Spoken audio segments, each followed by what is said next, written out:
नमस्कार। आज हम कक्षा 12वीं में पाठ प्रकाशित यंत्र से प्रश्न लेंगे। संयुक्त सूक्ष्मदर्शी का नामांकित किरण आरेख खींचिए तथा आवर्धन क्षमता के लिए व्यंजक व्युत्पन्न कीजिए। जबकि अंतिम प्रतिबिंब पहला है स्पष्ट दृष्टि की न्यूनतम दूरी पर बने, दूसरा है अनंत पर बने। ये दो कंडीशन है और यह भी बताना है कि सूक्ष्मदर्शी की आवर्धन क्षमता किस प्रकार बढ़ाई जा सकती है। ये प्रश्न है, तो उसके लिए हम ये सूक्ष्मदर्शी संयुक्त सूक्ष्मदर्शी का चित्र बना लेंगे। चित्र बनाने के बाद उसकी आवर्धन क्षमता का परिभाषा लिखेंगे। तो ये आवर्धन क्षमता का परिभाषा है। आवर्धन क्षमता लिखेंगे, उसको इंग्लिश में बोलते हैं मैग्नीफाइंग पावर।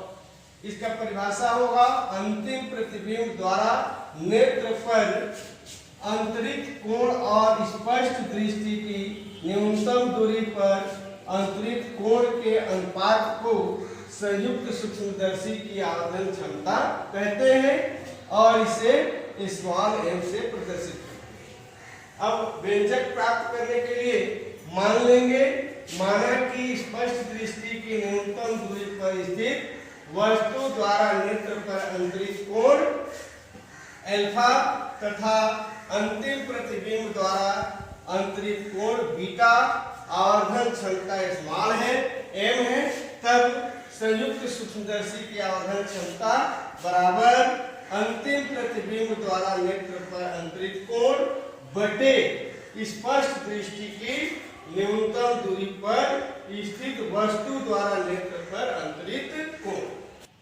आवर्धन क्षमता को m से प्रदर्शित करते हैं।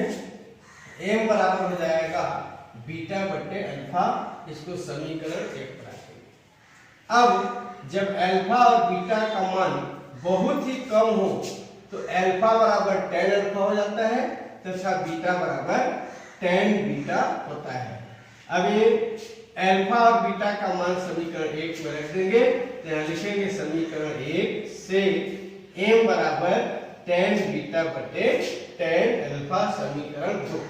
अब हम क्या करेंगे, tan बीटा और tan अल्फा का मान निकालने के लिए इसमें चित्र का प्रयोग करेंगे।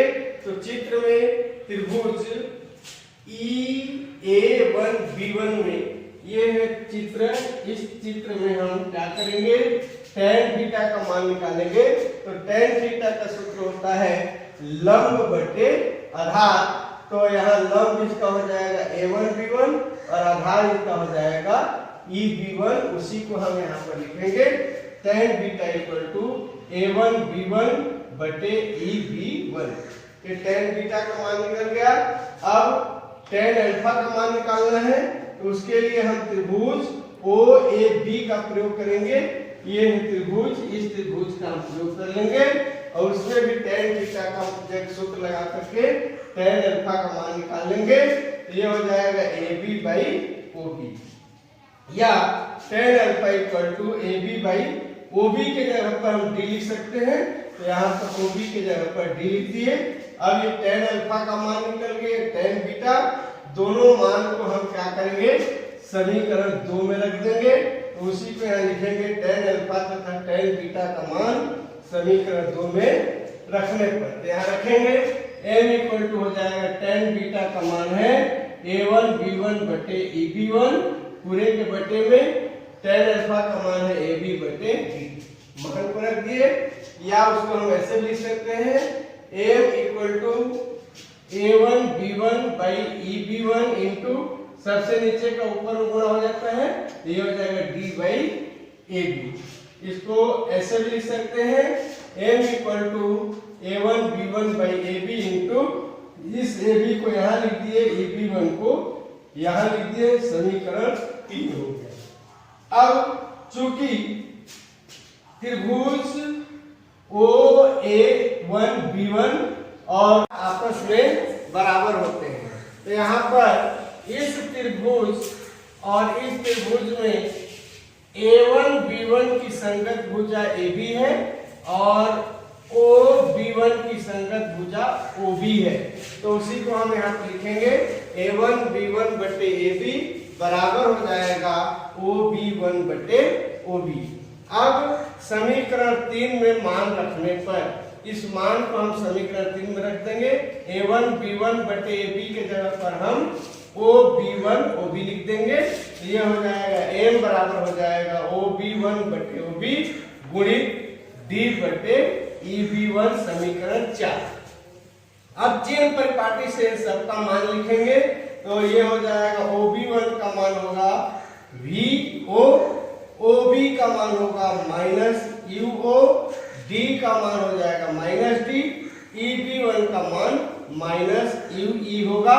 अब ये सभी मान को हम क्या करेंगे, समीकरण 4 में रखेंगे।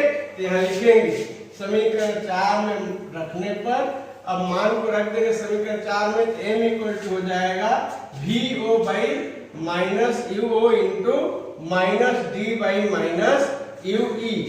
माइनस और माइनस कैंसिल हो जाएगा तो यहाँ बचेगा, ये माइनस को ऊपर ले जाएंगे तो minus VO into D by UO into UE equation number 5 हो जाएगा।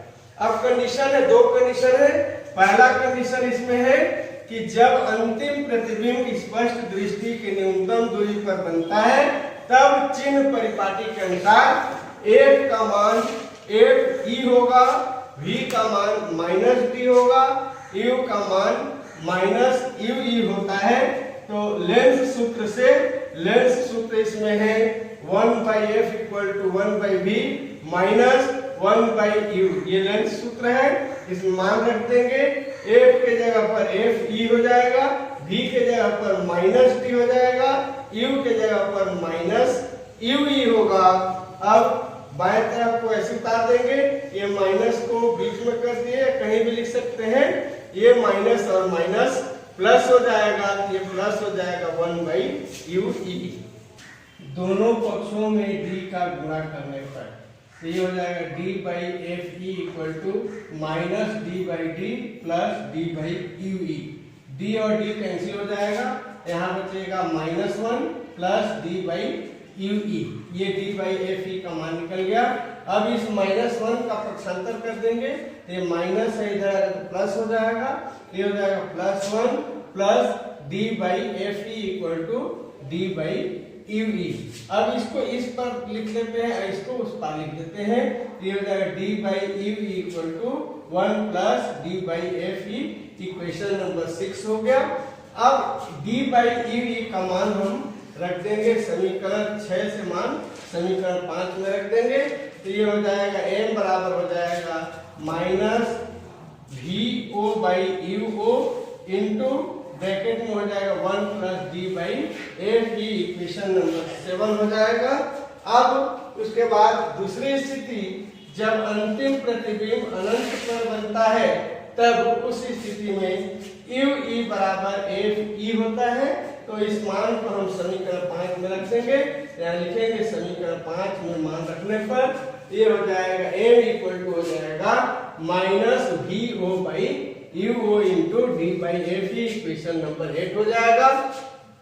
अब उसके बाद पूछा है कि उसकी सूक्ष्मदर्शी की आवर्धन क्षमता कैसे बढ़ाई जा सकती है। तो उसके लिए कंडीशन होगा, पहला ये होगा कि अभिदृश्य की फोकस दूरी 1O कम होनी चाहिए।